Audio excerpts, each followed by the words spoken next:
लयं करुणालयं नमामि भगवत्पादं शङ्करं लोकशङ्करं शङ्करं शङ्कराचार्यं केशवं बादरायणं सूत्रभाष्यकृतौ वन्दे भगवन्तौ पुनः पुनः ईश्वरो गुरुरात्मेति मूर्तिभेदविभागिने व्योमवद्व्याप्तदेहाय दक्षिणामूर्तये नमः।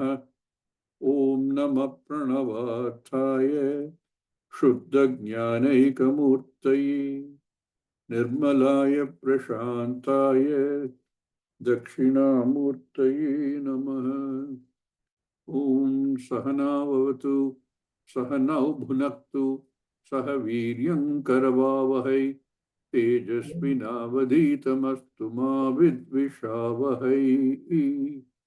ओम शांति शांति शांति।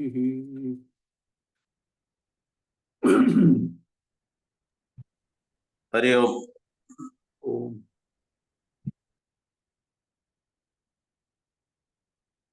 Any effort we make always starts with a prayer. Traditionally, we don't make any effort without first starting with a prayer. This is to acknowledge that I don't have total control over whatever it is that I'm trying to do. It's an acceptance of Ishvara. Everybody has some idea of Ishvara. But anybody's idea of Ishvara, people might call it is not a human being. Some people may say it's a human being with hands and legs. But whatever the concept is, all of them uniformly accept that it is an entity which is all power, all knowledge.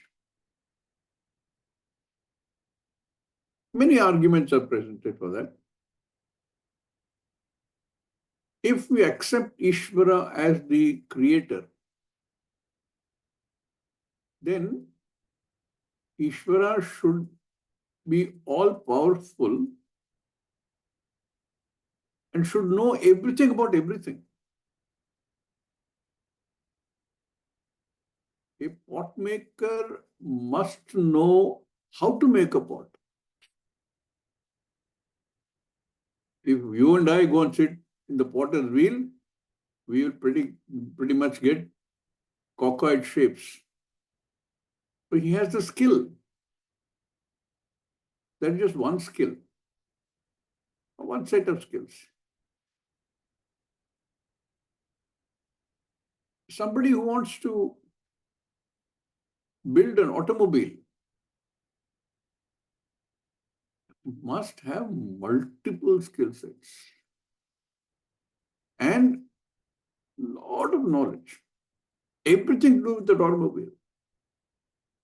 There are so many functions there. So typically what we do is we have several people who specialize in each part of it. You go to an automobile factory, there are people who will only assemble the engine. In fact, they're not even assembled in that part, probably assembled elsewhere by another set of experts. Finally, the car has to be painted. There are separate sets of specialists who have the knowledge and the skill for that part only. In fact, in military terms, they have something like a need to know. If they have a secret mission, deliberately, not everybody will not know everything. We'll have access only to certain areas. But if the Jagat is to be created, so many hundreds and thousands of objects, non-objects, non-meaning non-physical objects, if all of them are to be created and each one has a certain function to perform, then that one entity which we call Ishvara must have all the knowledge and all the power. How does a volcano work? Volcano is part of creation. The creator must know the function of the volcano and why it is there. In the total scheme of things, volcano is one of the many things. So in whichever form you look at Ishvara, Ishvara is all knowledge, all power. Sometimes we add other qualities also. Some groups of people will say Ishvara is merciful, all mercy, all kindness. And then they start questioning, if he is all mercy, why does he create situations like wars? Because he is all creates everything. Why does he create people who are considered bad? And then you'll find some excuse for that also. God works in mysterious ways. So you come up with something like that. But the common thing running across all of them is any concept of Ishvara is all power, all knowledge.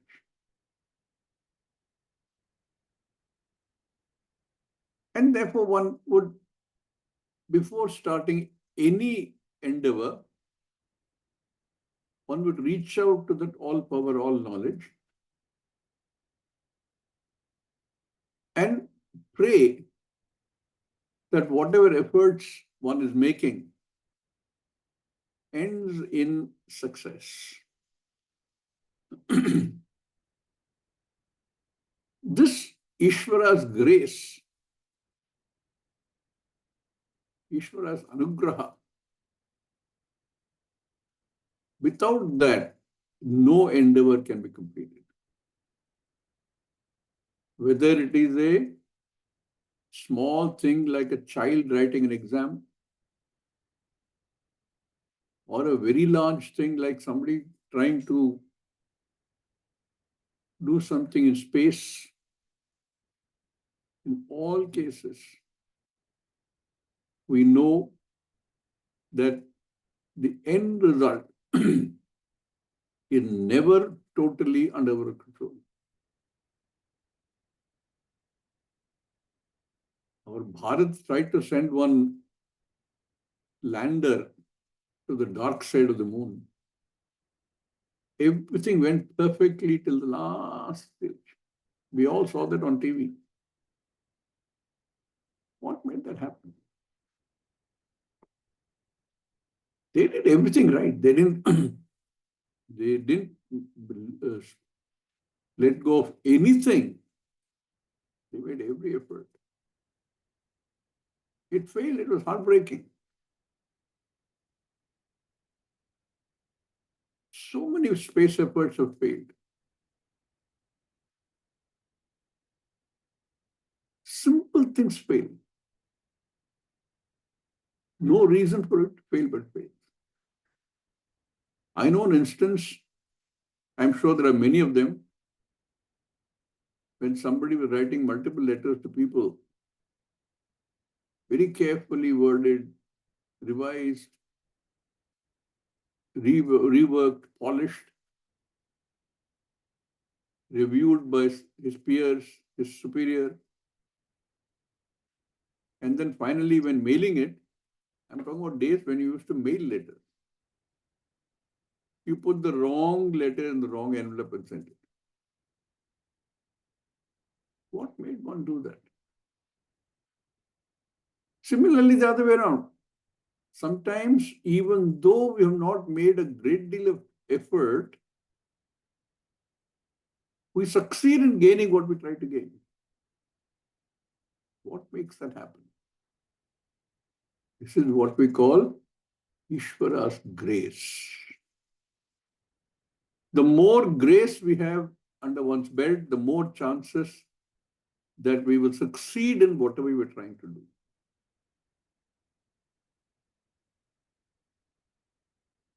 You can see it in every facet of life.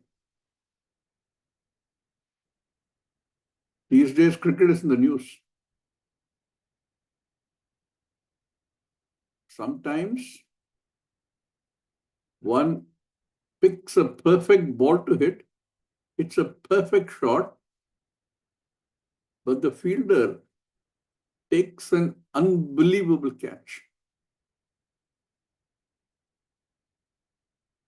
What happened? Another time, one makes a mistake.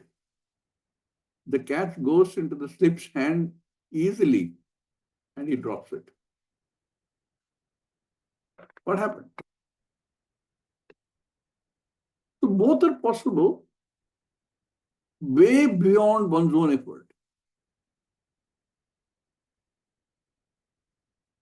So when writing or even reading any Upanishad, we always start with a prayer. Like any other activity, trying to read an Upanishad, trying to understand what the Upanishad is trying to say, what is the vivaksha of the Shastra. Vivaksha means bhaktum ichcha. What is the Shastra trying to convey? That to understand, one has to make the effort. One has to have Ishvara's grace in the form of access to a guru, in the form of access to Shastra. That is the first step. If we don't even have that, where's the question of understanding what the Shastra has to say? And you can see in the world, very few people have this access. This access itself is Ishvara's grace. As we study more, we will realize Ishvara's grace doesn't mean that somebody is sitting there with a balance and saying, okay, give this to him, give this to the other person. There is no such individual. But that's how we start. We say there is an Ishvara who is karma phala data, who actually gives, it's a non-object entity, if you want. That result that you get is a result of what you did. At that time, a child may have prepared very well for the exam. If all goes well, child will do well in the exam. But the phrase, if all goes well, is always there. Why does sometimes it go well and sometimes it doesn't go well? There is no individual sitting in a location and distributing this.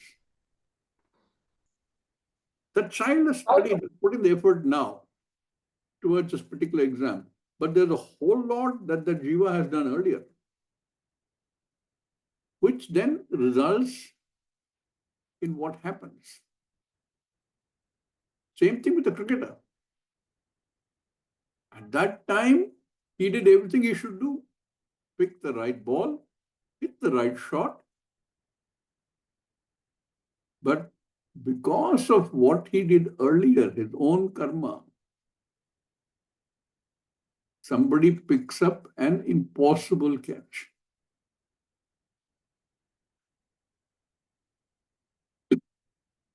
That Ishvara's grace is also our own doing, but not directly seen. Once we understand this, then we accept that what I do will produce a result, but we'll also understand that there will be other results, which is a result of what I did earlier. Therefore, Shastras tell us, prescribe prayers to be done, general prayers, like broad spectrum antibiotics, to address issues that we have no idea were affecting us. And specific prayers. That specific prayer will address the specific task. Something which might obstruct my achieving what I'm trying to I'm setting out to do. That obstruction may I remove. Therefore, every Upanishad also has a prayer verse in the beginning. This prayer verse generally depends upon which Veda a particular Upanishad comes from. We know that there are 4 Vedas, and out of the 4 Vedas, there are many, many Upanishads. All this, like we saw last time, appear at the end of each Upanishad and collectively called Vedanam Antaha or Vedanta. So depending upon which Veda that particular Upanishad comes from, the prayer will be specific to that.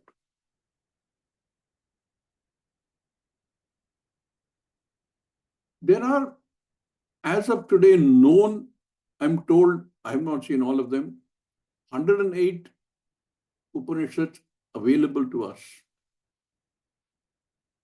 There are probably many, many more.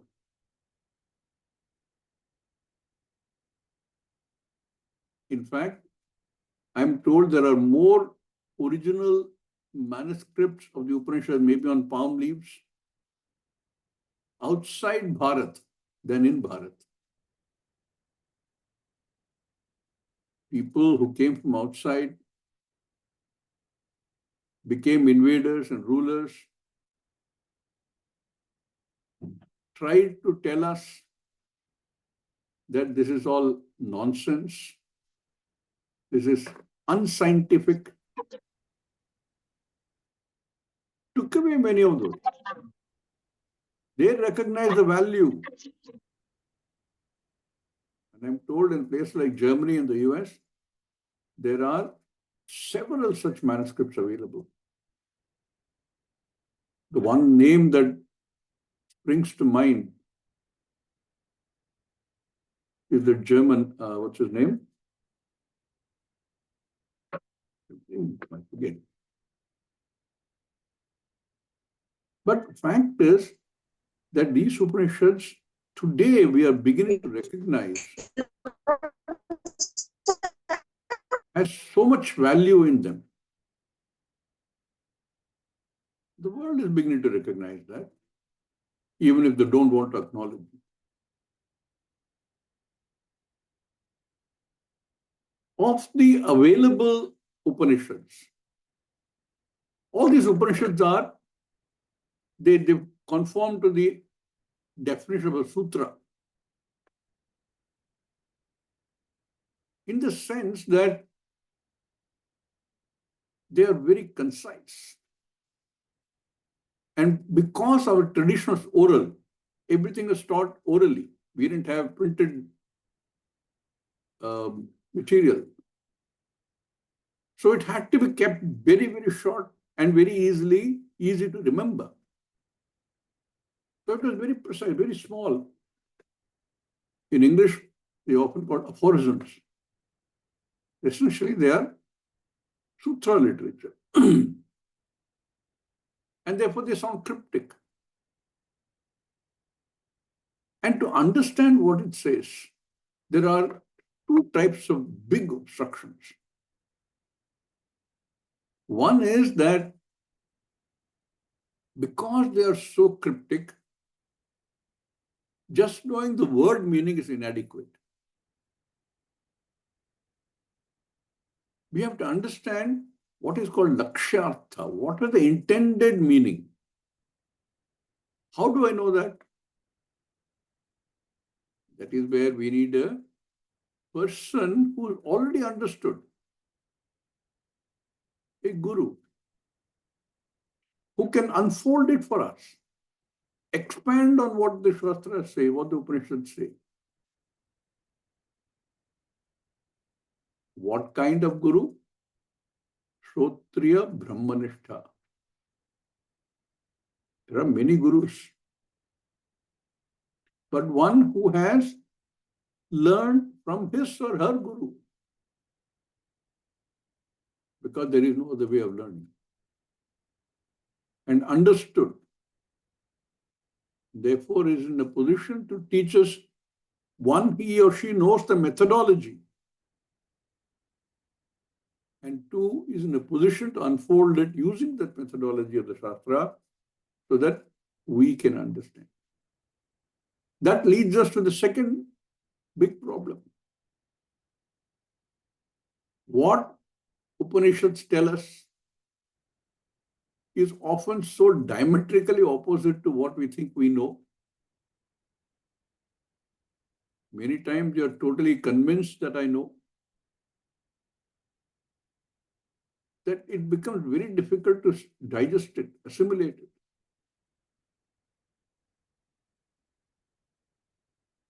So both have to be overcome. For the first one, we need a guru. And for the second, we need Shraddha. Without Shraddha in the Shastra, you can be sure that even if a friend brought you to listen to the Shastra, to the Upanishad, within the first two classes, one will say, this is not right. Shraddha is required. With both of these addressed, we can understand that all of the Upanishads have only one message. The intended meaning, the vivaksha, is only one. Make us see that there is only one real vastu. And if there's only one real vastu, everything else is non-real. How do I reconcile I? I is real to me. I cannot be negated. You can't say I is non-existent. If one were to say I is a nothing, shunya, abhava, then the question will arise, who is saying it is shunya? So you now have two apparently only reals. The inevitable understanding has to be they are both the same. Not equal, that they are both the same. If to me Ishvara is real, then I am Ishvara, because I is also real.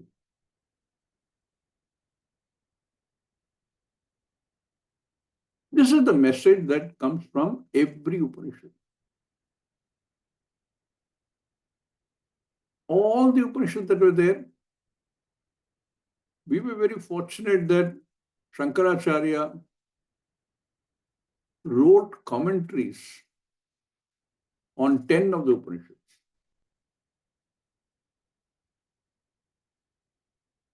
Other acharyas have also written commentaries. There have been fierce debates between the acharyas. No acharya has developed a philosophy of his own. It's not a philosophy in that sense. They understand the sampradaya. They understand what the Upanishad is trying to say. And they understand because their guru taught them. That is the sampradaya. The guru taught them the meaning that was intended, and the guru taught them the methodology for passing it on.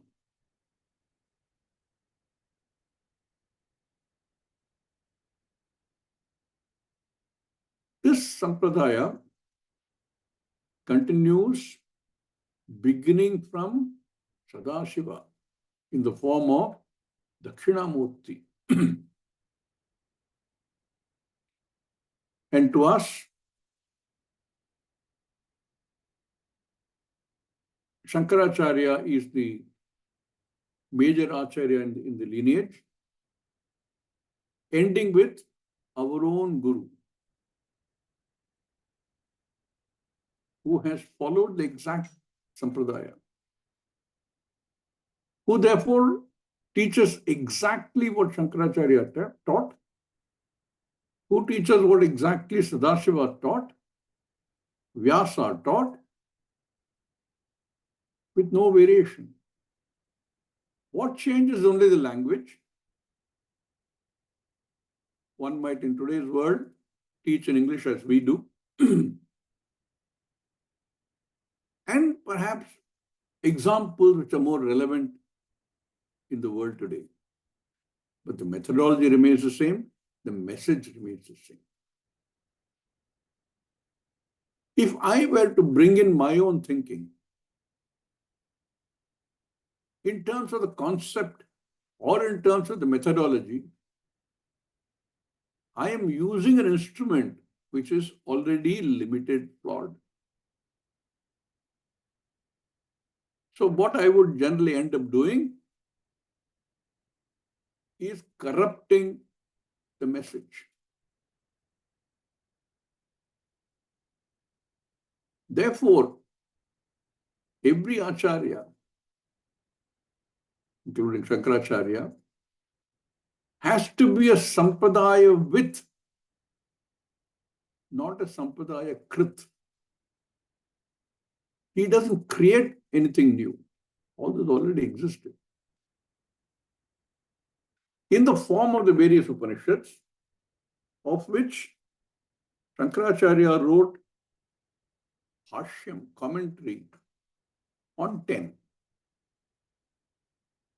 Ishakena Katha Prashna Mundaka Mandukya Aitreya Taitreya Chandogya and Bradarnika. The only reason we study these is because we have the available Shankaracharya's Bhashyam for these, which then makes it more easy for us to understand what each of these Upanishads is trying to say. Ishakena Katha Prashna Mundaka Mandukya Aitreya Taitreya Chandogya and Bradarnika. They are all different types of Upanishads. Some are very small. Mandika Upanishad has only 12 verses. Some are very, very large, like Brihadaranyaka Upanishad. Both Mandukya and Brihadaranyaka Upanishad are from the same lineage, in the sense that Mandukya Upanishad is from Atharva Veda. Brihadaranyaka Upanishad is from Yajurveda. Yajurveda has two different declensions. called Shukla Yajurveda and Krishna Yajurveda. So the difference is not only in the style, not only in the uh, presentation, not only in how much of karma and upasana it covers or not cover, what perspective it presents the message of the Upanishad in. All these differences there. So you have very small Upanishad and very large Upanishad. In each of these 10, we have Shankara Bhashya. This particular Upanishad that we are going to be studying now, called Kathopanishad,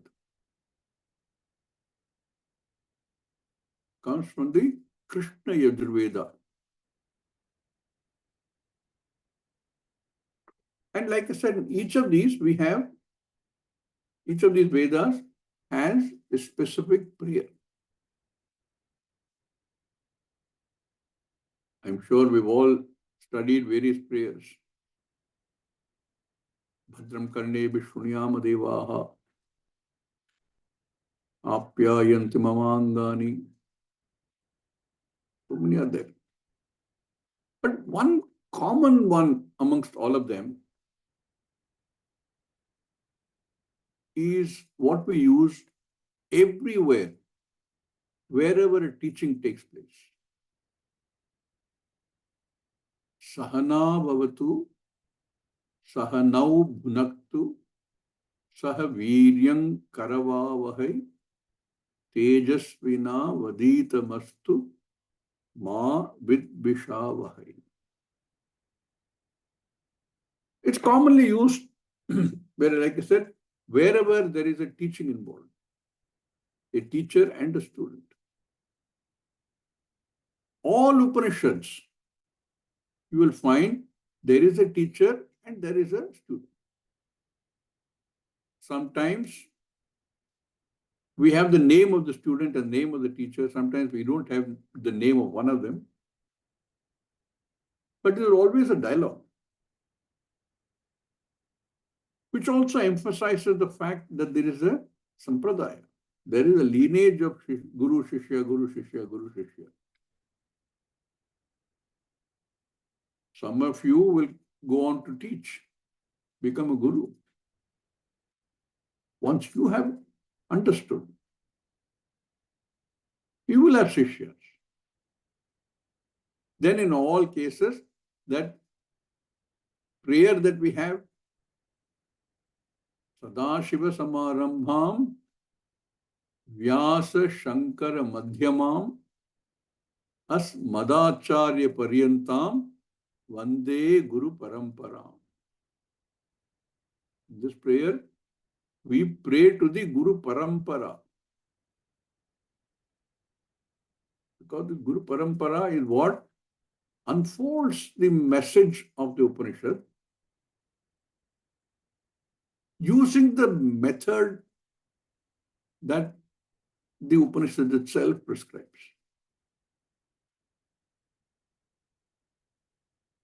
So when my Guru said this prayer, he meant As Madacharya Paryantam. He's his Guru. He had 3 Gurus incidentally who taught him. So he accepts all 3 as his immediate Guru. I accept my Guru as the Guru.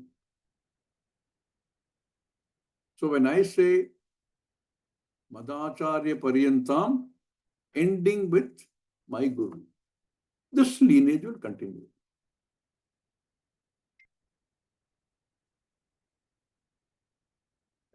So the prayer is by both the student and the teacher. We will look at the meanings, see what it says. Why prayer is important, we saw. Without Ishvara Anugraha, nothing is going to happen.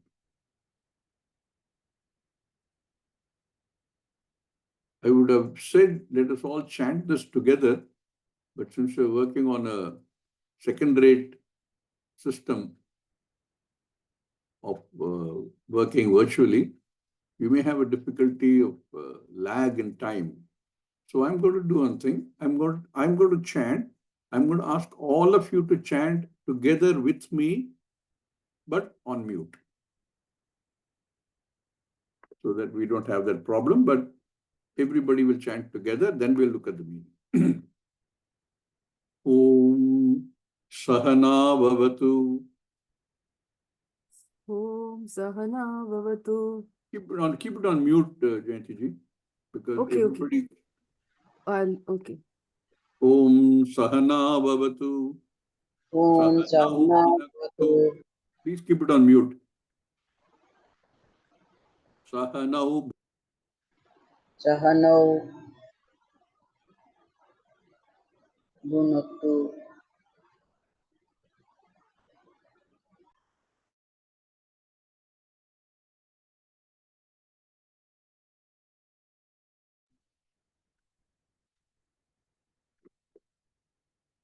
There is a certain way of chanting these all Vedic mantras. This is a Vedic mantra. And we must follow the method of chanting. Like I said, these are all oral traditions. How we learned is by hearing and by repeating. This prayer, summary-wise, what it says is very simple. We pray to Ishvara to protect both the student and the teacher. Avatu is the word. Ava Rakshane. Protect both of us. Then Sahanau Bhunaktu. Help us grow, both the teacher and the student. Sahaviryam Karavavahai. Viryam Karavavahai. May we put in the right effort, both the teacher and the student. Not be distracted. Tejasvina Vadhitamastu. Avadhitamastu.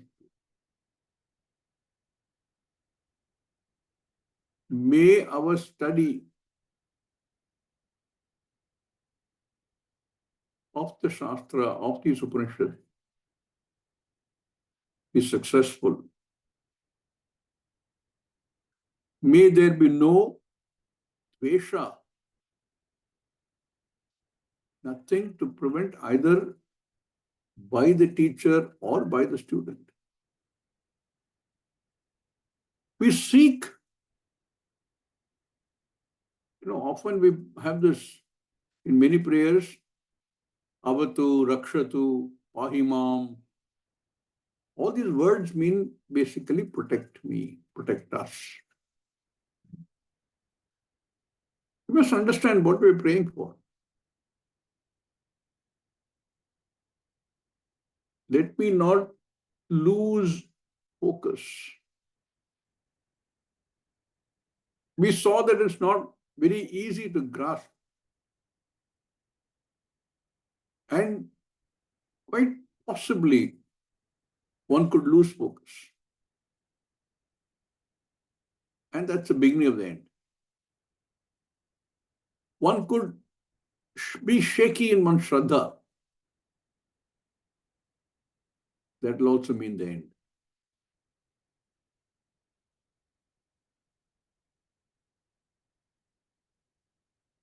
We don't want that happening. To this, there is a Bashyam. It is not given in the text that you have in the book. I've sent it to you separately. I'm not very sure who's written this Bashyam for the prayer. Maybe it is Acharya himself.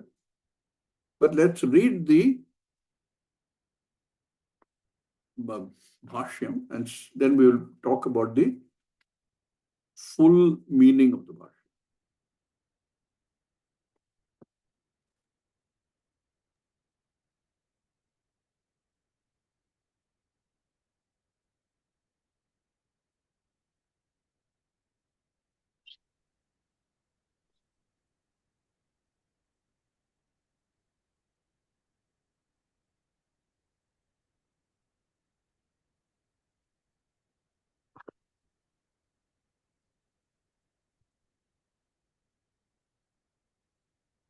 Sahana Bhavatu.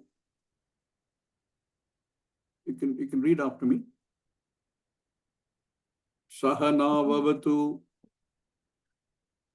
Sahana Vavatu. Now No. Shishyacharyav Tishyacharya. Shyacharyav. Sahaiva Sahaiva. Avatu Sahaiva. Avatu.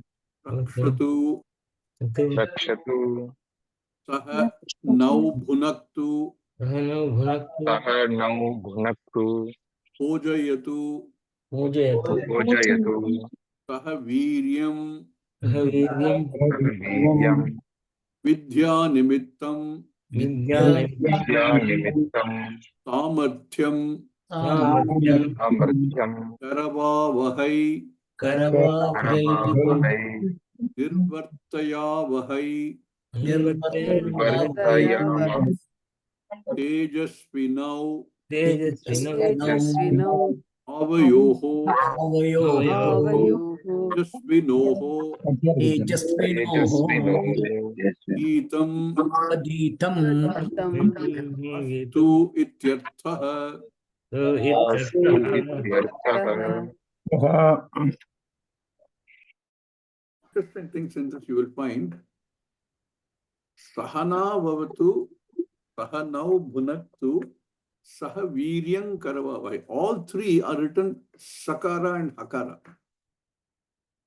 But they are very different. That is why in studying this, any Upanishad, any Vedic text, some understanding of Sanskritam is very important. So those of you who don't have, you don't have to become a Vyakarana, you don't have to become a great scholar in Sanskritam, but you should understand basics. Sahana Vavatu. It is Sa with a Visarga and a Hakara. Saha, Ha. Together becomes Saha. Saha here, our starting point of the prayer is to Ishvara. Saha, Ishvara. Ishvara doesn't have any gender. We give gender for our own convenience. We call Devi, we call Rama, but traditionally, there is no gender. That is why we have the idea of this male-female joint, Ardhanarishvara.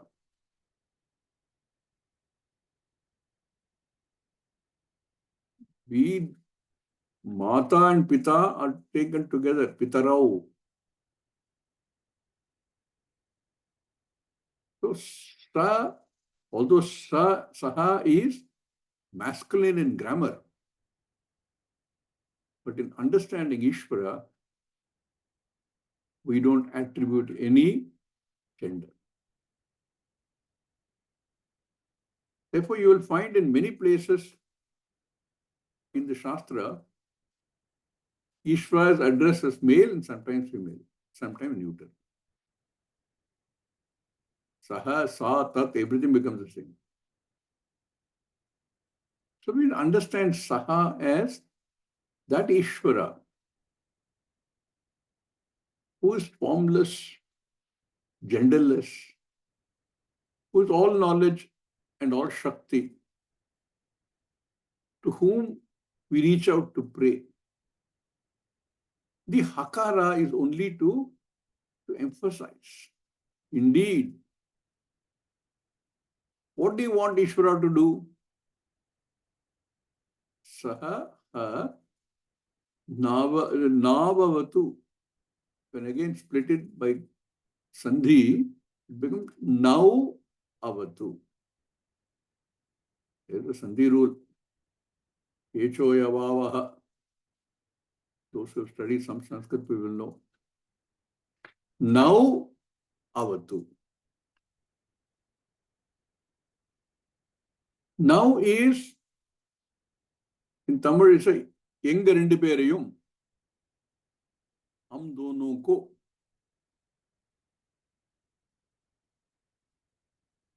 Now, so if you know the aham shabda, ham avam vayam, mam avam asmavihi. That avam has an alternate form now. हे भगवान, हम दोनों की रक्षा करो. Now avatu. I've heard some people say Sahana bhavatu. Not Sahana bhavatu. Saha now avatu. Ava rakshane. This avatu also you should understand. In what form do we mean when we say avatu, palayatu, vidya swarupa prakashanena? Here specific prayer. Vidya swarupa prakashanena. So that our ability to understand is there. I can grasp that knowledge. Saha now avatu. You look at the Bashyam. Now Shishya Charya. Again, dual case. Shishya and Acharya. Now, meaning Shishya Charya. Both of them. Sahaeva avatu. Protect both of us. Here, protect so that our ability to grasp is there. Avatu is rakshatu. Like I said, palayatu. Vidya swarupa prakashanena. Our first prayer to Ishvara, Hey Bhagavan, the ability of the teacher to unfold the teaching, ability of the student to grasp that, not immediately cut it off because it contradicts what I know or what I think I know. Therefore, Saha now avatu.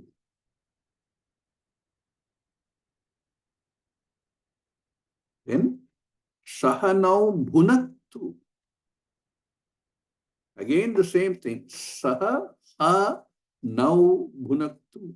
Here, now you can see. Earlier you could not see now. That becomes past. It's not this now. But there it is now avatu. Here it is now bhunaktu. They don't combine. So you have now bhunaktu separately. Now bhunaktu.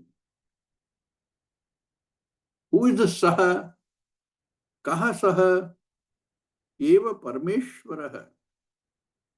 Upanishad Prakashitaha. Who revealed the Upanishad initially? To whom? To the Rishis.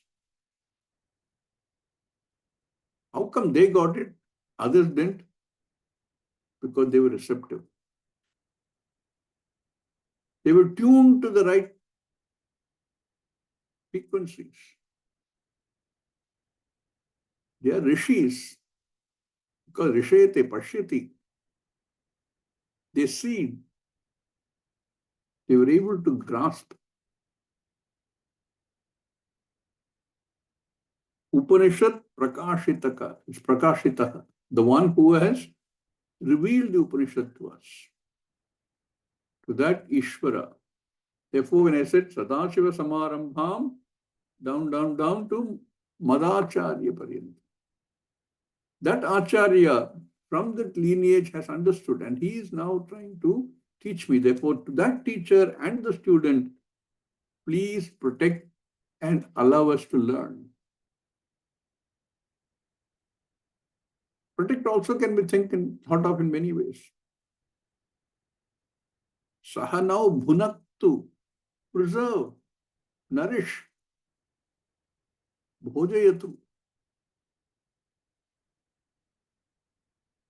May you protect and may you sustain both the teacher and the student now. Kincha sahanau bhunaktu tat phala prakashanena now palayatu. May we gain that phala of studying this, which is moksha. May we gain that moksha, palayatu. Sahanau bhunaktu bhojayatu.